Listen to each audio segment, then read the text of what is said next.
Stephen A. came out on his show with Charles Barkley. The streets. And said this. You see the streets in New York. 3 weeks ago on TV, they had these migrants. First of all, the border is a joke. The border is a joke. Oh. But they had these migrants, they call them, had just bust up in New York. They got them on camera kicking and beating like cops. They beat up these two cops, beating up two cops, beating up two police officers but they were, in the subway station. They were out of jail in 24 hours, and the next day. Actually, it was the same day, Charles. But 2 days later, they called them robbing Macy's. I like. Wow. First of all, they beat up cops. How are you out of jail in 24 hours? And then clearly, 2 days later, they're robbing Macy's. Anybody, whether you're a Democrat, Republican, a dog, a cat, or a puppy, you know that's wrong. Period. Well, I'll tell you what happened. The same political candidates and the party that they endorse, all of this is being caused by their governance. That's it, guys. They're trying to skirt around the issue, and now that the elite who lives in gated communities on their ivory towers are now complaining because it's close to them. But at the end, they always have a caveat. But we're still not voting for this certain guy. Okay, then keep endorsing the guy who has pushed this type of legislation for years. I think it's hilarious that people like Steph Curry don't want Section 8 housing near them. Right. Well, here's the thing. You are so liberal. A lot of this is something that you want for everybody else but you. And as for LeBron, you continually push politicians who want this, who strive for it. They defend this behavior until it's your next door neighbor.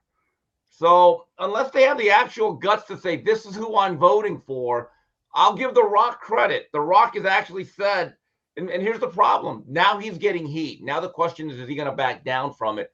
But again, this is what you endorsed, and this is what you get. Yeah, I don't trust none of these dudes, Steve. I'm gonna be real with you. I don't know who to vote for. I'm gonna be honest with you. Oh, there's only one. I know there's one guy not to vote for. Yeah, I know. One other choice. Yeah, but I mean, but damn, like, why? But think about that though. Like, think about what you just said. So it's like we know we're not voting for one person, so we just gotta vote for the other person. Like, damn, like that's a bad position to be in. I think America was clearly better under the other guy, Donald J. Trump. And I think it's really almost ethically and intellectually dishonest to just say, well, you're racist. And my view is, well, then you're a race baiter. See, I'm not afraid of being called racist because, number one, I know it's not true. And number two, it's probably projecting. And number three, I'll look at the results. Well, America was in no wars, did not have the same set of issues 4 or 5 years ago as they do now. When I fill up my car, it's a lot more expensive now. When you go grocery shopping, it's a lot more expensive now. My money wasn't going to Ukraine. Okay. You look at the borders. One guy wanted to build a wall, didn't get it done. The other guy is literally placing hordes of illegals, and I said illegals because that's what they are, into our country and disrupting the infrastructure and now impacting everyday citizens. If you do not like what I say, I don't know what else to tell you except I'm being more honest than most of you people could ever be. Why do you think people, and again, I'm really just asking because I'm not into politics and I need to be more into it because I just need to.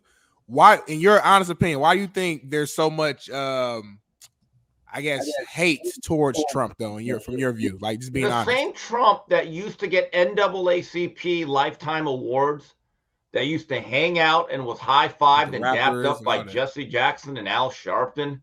The same guy that actually made great, I would say, contributions to the HBCU. The same voting bloc that hates him now, that used to love him, they were basically shepherded and herd to not to like him because he came out as a Republican. That's why. It's a weak mental mindset. So you don't think it's nothing he's like actually said though? You think it's just because he's a Republican? Like that's it? If you want to compare past quotes, we could drudge up Joe Biden where he said, "I don't want these kids in a jungle." Yeah. Well, really? And that's why I said I don't know I don't trust neither one of them. That's why. Steve, these wranglers like Jamel Hill and Gail King. Gail King is probably going to whip Charles. I'm just telling you, mentally, she's going to get on his butt for saying that. Yeah, she got at Snoop Dogg. Hey, I got a buddy who's what do you call that? When you're on the boat for most of a merchant marine, and he's in Alaska, and he sent me a couple things. But do you know the prices of groceries in Alaska right now? Yeah, look, there are I've seen the stuff on social media, and there is a large gap between what things used to cost and what they cost now. But Smitty, back to your point, it is really interesting when the city of Chicago, and I've seen a lot of videos. Nate the Lawyer, very good channel. I follow him. Pink Book Lessons, another channel that I really follow. A lot of these cities, these pockets in America, are really like a microcosm of the United States. They vote based on racial preference. Okay, it is racial identity politics, and they do like their own version of diversity, equity, and all this other stuff. 3 years later, they complain. They complain about the governance that they voted for, because why did they vote for a certain individual? We're the same race. I thought it was really interesting when Lori Lightfoot was running Chicago. She might have been the worst mayor that Chicago's ever had, and they've had some bad ones. But they always vote a certain direction. And now, and this is the funny thing, so they recalled her, and I said, wow, this could be a sea change. They hired someone worse than her. Mayor Mohawk, Brandon Johnson. Shout out to Jericho Green. He came up with that. Now, I've always said this. Brandon Johnson is the most honest politician ever. I actually have no problems with Brandon Johnson because I don't live in Chicago. It doesn't really impact me. Brandon Johnson told you what he was going to do. He was going to put the needs of other people above you, the same people that voted for me. Again, you get the governance you deserve. That's real. Hey, real. Yeah. JB, me and you got to start paying attention to politics a little bit more, JB, so we can know what's going on. Nah, look, Smitty, make it easy on yourself. Just vote Republican and conservative. That's what I do. Just keep it simple. If it's an R, and especially if an older white guy, go, okay, let's go back to older white guys. They were pretty good for a while. They get a lot of heat. Older white guy and a Republican, yeah. That's what I do. My buddy, there's a guy that I know, but I don't want to out him. I don't want all you maniacs out there whining and crying. There's a guy that I've known in boxing for years. He's from Philadelphia, and he is black. And about 3 years ago, he retweeted something about some crime spree. He had one of the funniest tweets ever. And I had to call him, and he said, Steve, he retweeted it with the comment, all right, time to get the old white guys in charge. Sounds like that's what it is. But, I mean, all I'm saying is these highly liberal mayors of certain cities that wanted to defund the police, how's that working out? And then you have Tiffany Henyard, the Super City Girl mayor, Dalton, Illinois. Look up that story. That is fascinating. What's going on there? Who is it? Tiffany. Who? Tiffany Henyard, Super City Girl mayor. I want you to see this Alaska prices real quick.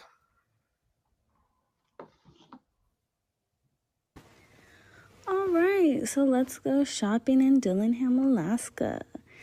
All right, if you want some donuts, they're only $8. You can get a PB&J, and you're going to go ahead and start out with some $10.59 bread, and you got some peanut butter for $14.89. So if you're balling on a budget, you can always do that. Ketchup is a good $18.79. If you like beans or canned goods, they're just only $8.03. Are they at the airport, JB? So, what the hell? Grocery store in Alaska. You got $47 for some steak, and if you want to do steak and potatoes, let's go ahead and get some $26 potatoes. Yep, $26 for potatoes. That's crazy. So my brother's in the Air Force station there. He's been there in Fairbanks he was there 20 years. He's in the Air Force. He was a fighter pilot. He tells me some crazy shit. He said there's a design. He's retired now in pharmaceuticals, but he's still attached to the Air Force. He said there's a design to the quickest way into this country from Russia is where? Alaska, bro. I mean, it almost touches. Why wouldn't you want to get people out of that state if you're going to invade this country? Now, I'm just throwing that out there, but that sounds crazy, don't it? Well, how would you get an $18 ketchup bottle? Look, this administration has been very interesting. I don't even think Joe Biden really runs it, but look, we can do things in different ways, but the definition of insanity is to do things over and over again, knowing that they don't work or that they're ineffective. People don't have to like Donald J. Trump. I get it.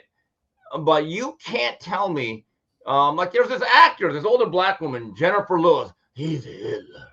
And I'm just like, lady, you're not a grizzly bear. Speak like a normal human being. That's her voice, Steve. Stop. Don't do that. That's a legend right there, Jennifer Lewis. Don't do Jennifer Lewis like that. So I can't let you do that on the show. I mean, I'm just like, she's the auntie on every movie. Yeah, the crazy one. And she actually said, I know the face of insanity. I go, yeah, you must look in the mirror. It's like they're performers. Steve is crazy. Cisco's a comedian. He runs comedian. You got to get Steve on. Steve, real quick. So we've seen LeBron. You just saw Stephen A. and Charles Barkley. Made that endorsement in 2020. Are you happy with the state of America? Am I happy with the state of America right now? Well, that answer is no. Do I believe we're going to get better? I believe in that. I'm an optimistic guy, and I believe we can get better. The endorsement that I made years ago with Biden was one I thought was the best decision for me at that time. And I thought back then, when we talk about, hey, I'm in this position where I have some influence, and it's my job then. I felt like that then. It's my job now to exercise my influence and share with this is who I'm going to endorse. Am I going to do that again this year? That answer is no. Woo! Now I have a question. Dwayne, you have a big platform. That is a very, very honest, ballsy statement.